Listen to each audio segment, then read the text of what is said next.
Hello to you girls, I'm Marisa, and today I'm with award-winning, multi-talented Ligiah. How are you today? I'm doing well. Thank you Lovely. for coming. Thank you for letting us into your living room and letting us have this intimate conversation with you. Oh, it's my pleasure. Oh, great. I'd like to start off focusing real quick on how it all began for you. First off, tell me where you were born and raised. I was actually born in Chihuahua, and we never really lived there, so I think maybe I just came in early or something, but I was born in Chihuahua, and then I was raised as a child in Mexico City for most of my childhood. Okay. My parents split up when I was 3 years old, Mm-hmm. and after the divorce, for whatever reason, I actually ended up living with my father instead of my mother. So most of my childhood, after he got married, which was at 5 years old, he came and took me from my mom's home and brought me to live with him and his new wife. So I was actually raised by my father from the time I was 5 until I was almost 12. And then at 12 years old, my mother was coming to the United States for the summer. She used to do translations during the summer. Oh, nice. And I used to spend the summers with my mom and Christmases with my mom and my brothers and sisters. And so we came to the United States, and then she got offered a job to stay here for a year. So that's actually how I ended up in the United States at 11 years old, but turning 12. Wow.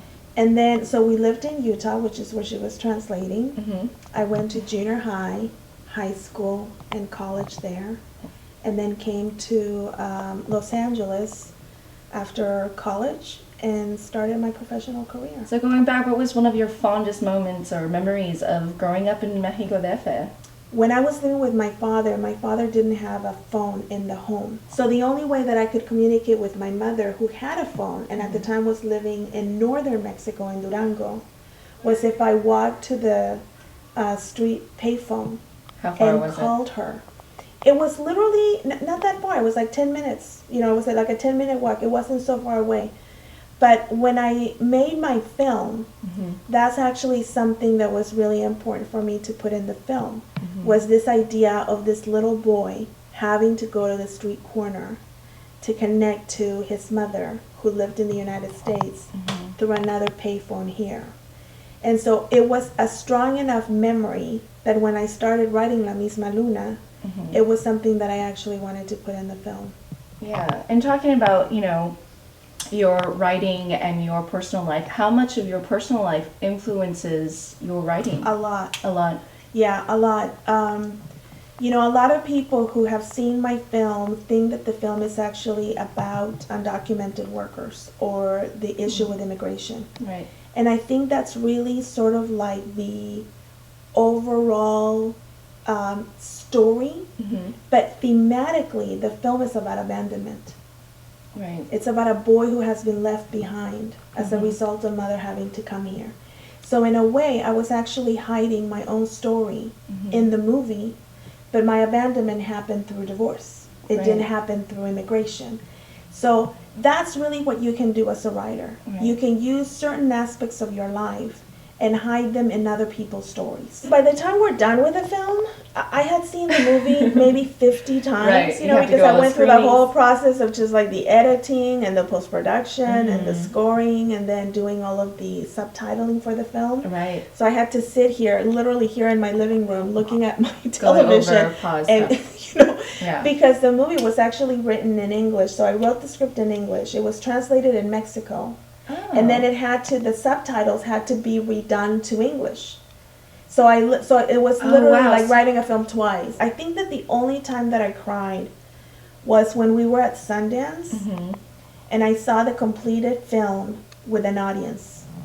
And it wasn't until we got to Sundance, the Sundance Film Festival, where this movie premiered, that I realized the impact that it actually had on all those people, and it made me cry because I realized, oh my God, it's like my work is actually affecting people in a positive way. So you're obviously into the arts, and so you started dancing at what age?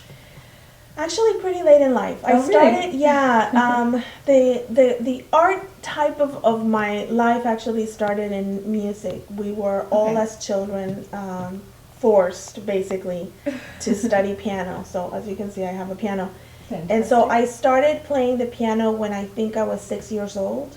Very young. And then I went all through, like all the way to high school, playing the piano. It wasn't until I think probably my junior year in high school, I believe, that I took a social dance class, which is now known as ballroom dancing. In my junior year, I ended up having really bad injuries.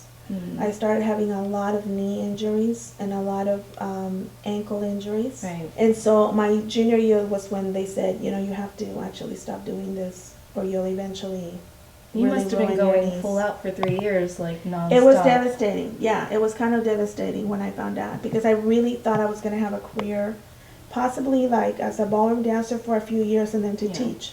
Mm-hmm. And all of a sudden your life just kind of changes and you're wondering what to do. Just talking about that story, because I know in a lot of people's lives you have this one goal, like you want to be a dancer, and all of a sudden it's taken away from you. What were you looking at after that? How were you feeling, and how did you overcome that obstacle?